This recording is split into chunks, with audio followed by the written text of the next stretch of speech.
Now back to the Wisconsin Vegetable Gardener Radio Show, which is presented to you by Power Planter Earth Augers, the official digging tool to find the right size for your digging project. Visit powerplanter.com. Now here are your hosts, Joey and Holly Baird.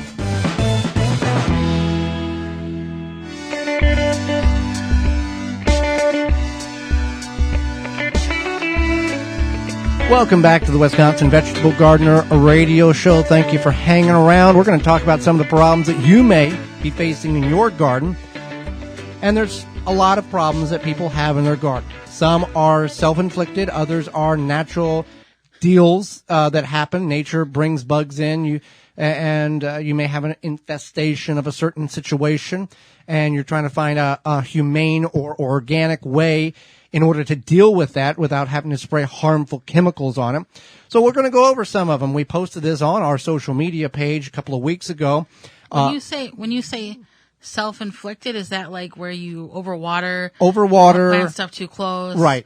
Okay. Yeah, that's where, self-inflicted problems that you have unknowingly possibly caused your garden to be caused. Yeah. So let's talk about bugs. We've got a lot of bugs that are in our garden.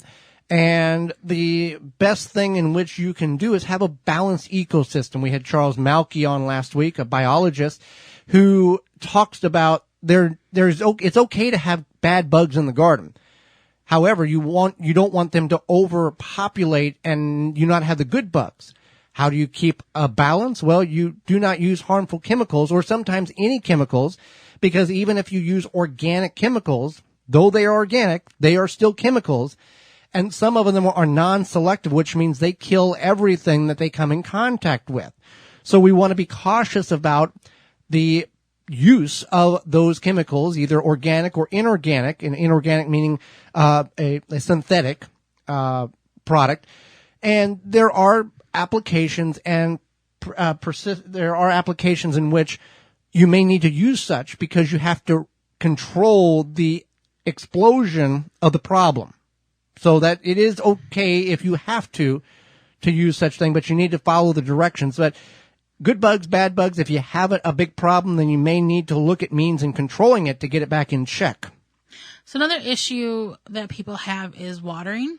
And that more is good. More is better. Pour the water to it. Right. So one thing is that you have to keep in mind, get yourself on a watering schedule. Start thinking about watering on a regular basis, just like any habit you're trying to build. Maybe not a habit, but maybe like a routine. You need to practice that routine regularly, right? So if you want to say you're like, I'm going to cook dinner 3 nights a week, you need to plan, you need to think about it, you need to do your thing.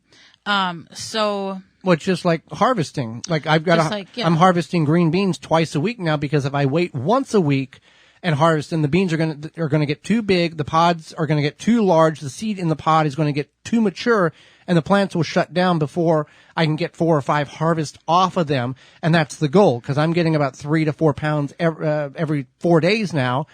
And if I just let them go, then I've wasted all the time that we've put in planting them for what we're looking at. So when it comes, it's routine. So when it comes to watering, you think, okay, I'm going to water my garden Monday, Wednesday, and Friday. But then Monday you water it. Tuesday night, it pours rain, you get all this rain, whatever. Obviously, you're not going to water it Wednesday, but you thought about it. Thursday, you got to make sure. Well, if depending on how much rain, right? Yeah. But if you get rain gauge from world's coolest raingauge.com might be. I said like a big pour. Yeah, pour. Yeah. Yeah. So and then Thursday you're not doing anything. Friday you're like, let's water. And that's what you need. And you just get into that habit, and then it doesn't become an issue. Or you have an irrigation system that you set on a timer, and you set it to water 3 times a day for 5 minutes a day, and there it goes. Definitely invest in an automatic timer if you're going to go a timer on a water system that is self-programmable and or Wi-Fi compatible. Let's talk about tomatoes. This is the big problem a lot of people are facing this year is the dying off of the lower leaves, yellow and black and brown spots, and it's starting to progressively work up the plant. Secondly, you're starting to harvest fruit and you find out the bottom of them is all rotten and you're upset. And we'll start with that one first, because I see this on social media, and our what is blossom end rot and how to fix it, that video has exploded on our YouTube channel. It's a 3-minute video that explains in great detail that we'll cover here. But essentially, you're not watering. Yeah, you're not watering consistently. So that calcium gets locked up in the plant or in the soil. The plant blossom end rot is a result of lack of calcium to the plant. So if you're not watering regularly, that calcium is getting locked up in the soil. The plant doesn't have access to it. You think, okay, I'm going to add something to my soil, and then you water it in, and then the plant has access to that calcium again. So instead of purchasing something to add calcium to your soil, there's sprays. You spray the plant, you spray the leaves, you spray the fruit, and people get in arguments. It's just water. 99% of people's gardens have plenty of calcium. It's just too dry for the plant to pick it up. So that's something that you want to keep in mind, and that's how you deal with the blossom end rot. That's how you deal with a lot of problems, is just by consistently watering. Yeah. And then the other problem is the progressive dying of the leaf and leaves up the plant, killing the plant. And by the end of the season, you've got a beautiful stalk with some fruit and no leaves. This is early blight. Early blight is in everybody's soil. And no matter what you do, you're not going to get rid of it out of the soil. People, I plant every other 3 years. Yeah, you should rotate your crops, but it's always going to be in your soil. It doesn't matter how well you or what you do. So there's a couple of ways in which we can fight this. Right. So one way is to make sure that you're trimming off the bottom few inches of your plant, anything that could possibly touch the soil now or in the close future. The other one is that and not just right now, throughout the season. Well, right, but I'm talking about when you're doing the trimming. Right. Yeah, don't start trimming, stuff you don't need to trim.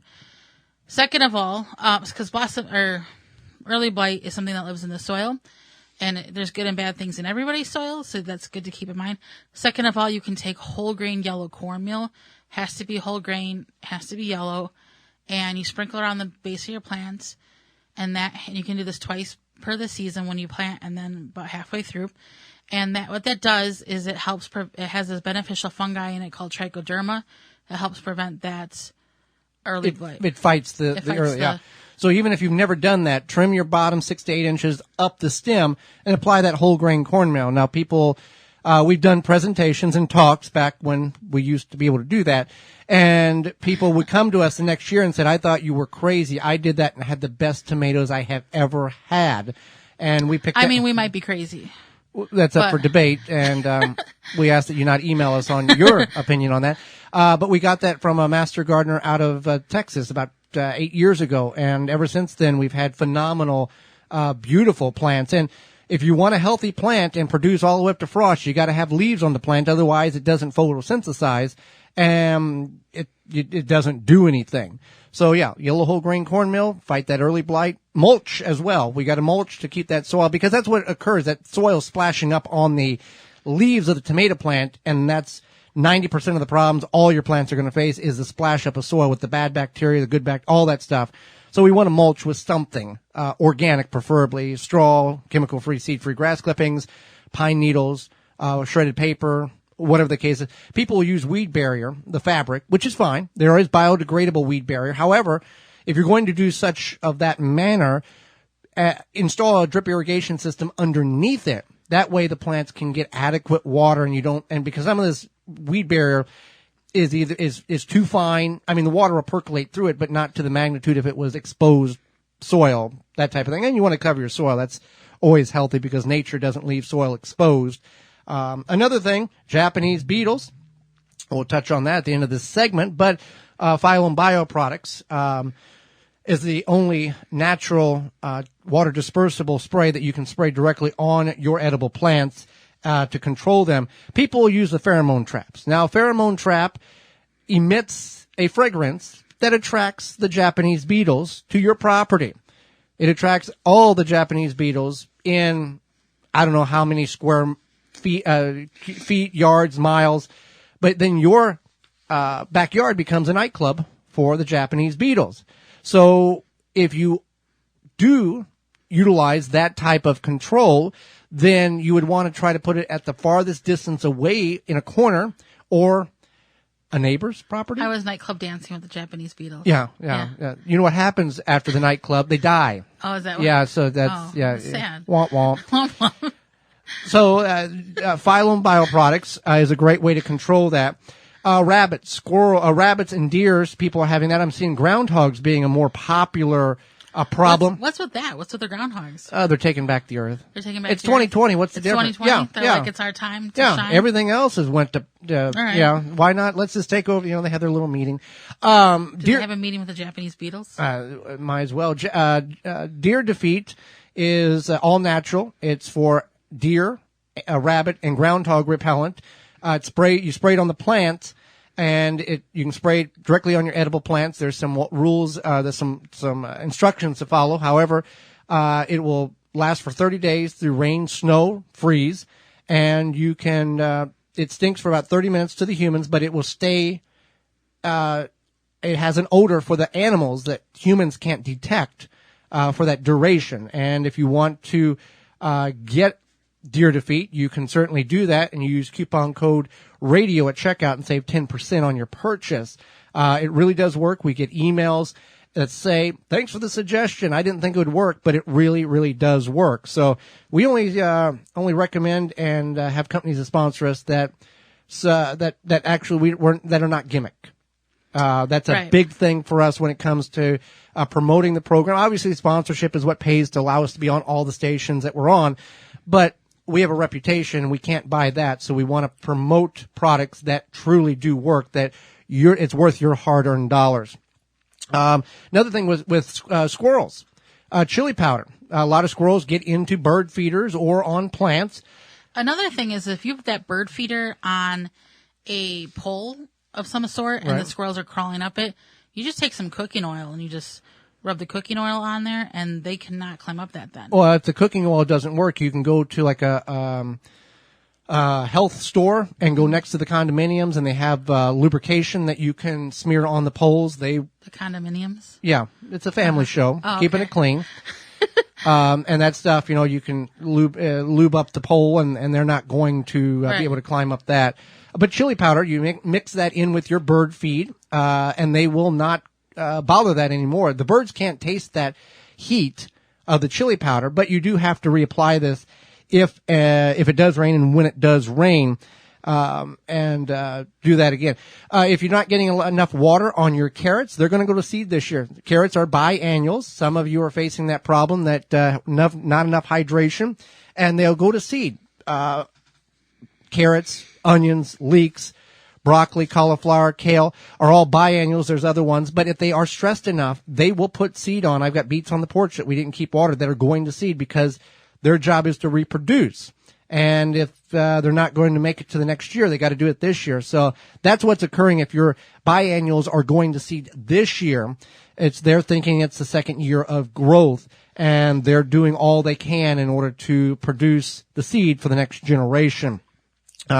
So that's just some of the problems that you're maybe facing. If you're facing a problem in your garden and you're not really sure how to go about tackling that particular problem, you can certainly get a hold of us by giving us a call at 1-800-927-SHOW, 1-800-927-SHOW, or you can give us you can send us an email at gardentalkradio@gmail.com. And you can either greatly describe it or attach a couple pictures to it, and we can certainly help diagnose and guide you in the direction. And if you need a product, we'll certainly recommend one that we use. Or if you can do it naturally out of things in your kitchen, we can do that as well and help you out in order for your garden to be successful. For more information, please visit thewisconsinvegetablegardener.com.